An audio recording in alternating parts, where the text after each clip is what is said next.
Mesdames et messieurs, bonsoir. La salutation dépend de vos positions précises. C'est lui que vous voyez devant vous. Il s'appelle Monsieur William Ruto. Oh là là, c'est une voix pertinente africaine. Il vient d'administrer une dose de morale à ses soi-disant donneurs de leçons. Il vient d'administrer une dose de connaissance du droit international à ceux qui sont censés appliquer ce droit international et le respecter.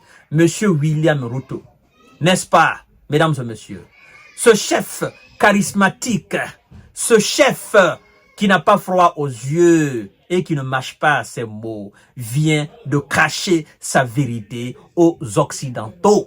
Mesdames et messieurs, oui, il a assisté à la conférence qui se tient en Suisse. Mais ce qu'il a dit, ça fait le tour du monde. Oui, il faut être audacieux. Je vous ai dit que nous sommes à une époque où personne n'a plus ce complexe d'infériorité.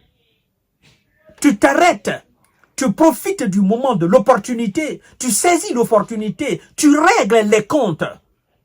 À ceux qui qui se prennent comme des grands de ce monde, tu leur dis la vérité, tu leur regardes les yeux dans les yeux, tu leur craches la vérité.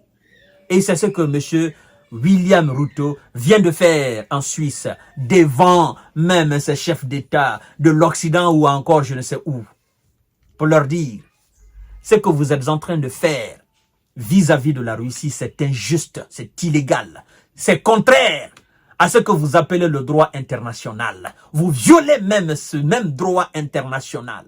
Vous nous parlez, n'est-ce pas, du respect du droit international, parlant de la souveraineté du territoire ukrainien. Mais pendant ce temps, vous-même, vous violez même la charte de l'ONU et du droit international au sujet, n'est-ce pas, du gel des avoirs russes.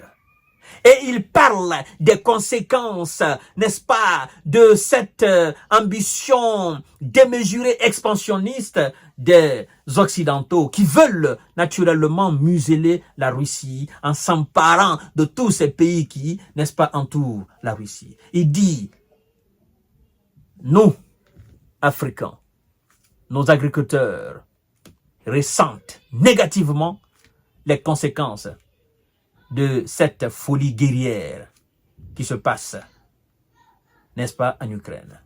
Parce que le monde est un village interplanétaire. Le Kenya a besoin de la Russie a besoin du Kenya. Le Kenya a besoin de l'Ukraine a besoin du Kenya. Le Kenya a besoin de la France a besoin du Kenya. L'Amérique a besoin du Kenya, le Kenya a besoin de l'Amérique. Nous sommes interconnectés. C'est notre situation mondiale qui fait cela. Et quand il y a un problème aussi majeur sur un continent, tous les continents du monde sont affectés. Et donc, l'Afrique. Ce qui revient à dire que ce que nous disons depuis le début de cette opération spéciale militaire russe lancée en Ukraine, que ce n'est pas une situation européenne, c'est une situation globale, mondiale. Parce que la quotidienneté de toutes les populations du monde entier est impacté. D'une façon ou d'une autre, nous sentons les conséquences de ce qui se passe en Ukraine. Et donc, il est temps que cela cesse. Monsieur William Ruto dit ceci, mesdames et messieurs. Il dit, la saisie unilatérale des avoirs russes est illégale et inacceptable. La saisie des avoirs russes par les Occidentaux, dans les pays occidentaux, est illégale et inacceptable. Le président continue devant alors ces 92 représentants et ces 55 pays, qu'ils soient occidentaux ou qu'ils soient même du Moyen-Orient, qu'ils soient africains ou qu'ils soient américains.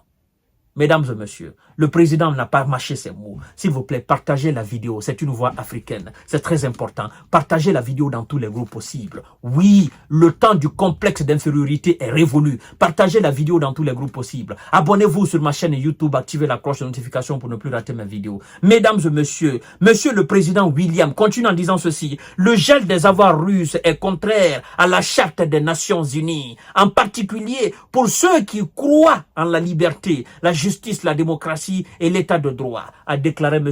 William Ruto, présent au sommet sur la paix en Ukraine qui se tient actuellement en Suisse, chères dames, chers messieurs, chères demoiselles. Le président alors, charismatique, avec son sourire large et séduisant. Ils disent aussi, le gel des avoirs russes est contraire à la charte des Nations Unies, en particulier pour ceux qui croient en la liberté, la justice, la démocratie et l'état du droit. Mesdames et messieurs, il a appelé à la paix, ajoutant que les agriculteurs kenyans ont ressenti l'impact du conflit en Ukraine en raison de la hausse des prix des engrais et des retards dans leur livraison. Il est temps que les belligérants fassent preuve de bonne foi, abandonnant leur attitude intransigeante et adoucissent leur position pour parvenir à une paix durable, selon lui. Il a ajouté que la Russie doit être à la table des négociations pour régler le conflit.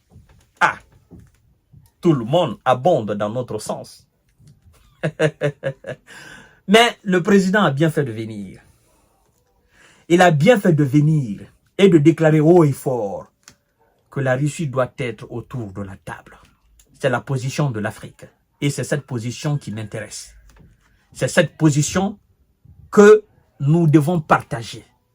Parce que nous avons un plan de paix. Nous sommes venus avec notre plan de paix en Ukraine, qui a été boycotté par l'élite ukrainienne, qui obéit aux injonctions des Occidentaux. Parce que, disent-ils, que ceux qui ont représenté les Africains, la délégation qui est venue, puisque M. Cyril Ramaphosa est des BRICS, au lieu de voir Cyril Ramaphosa comme patron de la délégation africaine de toute l'Afrique entière, au lieu de le voir dans ce cadre d'Afrique, on lui a perçu dans le cadre des BRICS. Ils ont fait une erreur politique. Et donc, nous avons notre plan de paix. La Chine a son plan de paix. Oui. Je crois que le Brésil a son plan de paix. Nous ne venons pas discuter avec une seule partie. L'Afrique ne discute pas de plan de paix avec l'Ukraine. L'Afrique discute du plan de paix. C'est pourquoi d'ailleurs la délégation africaine est partie de l'Ukraine, n'est-ce pas, et est allée en Russie. Nous nous sommes adressés aux deux parties. Et donc, nous ne pouvons pas venir parler d'un plan de paix. Nous ne pouvons pas signer un communiqué final d'un plan de paix proposé par un seul camp. C'est pourquoi nous exigeons la présence de la Russie autour de la table pour que le débat soit sérieux. Et nous demandons aux Occidentaux qui ont gelé les avoirs russes que c'est contraire à la charte des Nations Unies. Ça viole le droit international. Il piétine le droit international en gelant les avoirs russes. Parce que selon le droit international, quel que soit quelle que soit la situation qui oppose un pays à un autre, aucun pays n'a le droit de geler les avoirs d'un autre pays. Aucun pays de ce monde n'a le droit. La France n'a pas le droit de geler les avoirs des États-Unis, quelle que soit l'opposition de la France aux États-Unis. La Chine n'a pas le droit de geler les avoirs, n'est-ce pas, de la Libye, quelle que soit leur opposition. Idem que la Libye n'a pas le droit de geler les avoirs du Mexique, quelle que soit leur opposition. C'est une loi qui est écrite noir sur blanc. Alors, la communauté internationale qui a écrit cette loi noir sur blanc et qui a voté, qui a adopté, pourquoi une partie de cette même communauté se permet de violer ces mêmes écritures, sachant très bien que c'est le monde entier qui a accepté, qui a adopté cela. Vous voyez un peu l'impunité au sein même de ceux qui sont censés appliquer la justice. Mesdames et messieurs, nous allons tout savoir. Mais la position de l'Afrique, elle est claire. Nous voulons la paix, mais nous voulons les deux autour de la table. C'était M. William Ruto, le président kenyan. Il est trop franc et il ne mâche pas ses mots. Mesdames et messieurs, partagez cette vidéo dans tous les groupes possibles. Le monde doit savoir que l'Afrique n'est plus assis. Qu'aucun chef d'État digne de l'Afrique n'a plus froid aux yeux. Et il n'y a plus question d'être inférieur à qui que ce soit. Cette époque est révolue. qu'ils entendent ou qu'ils n'entendent pas, nous allons cracher la vérité et nous allons marcher dans la voie de la vérité.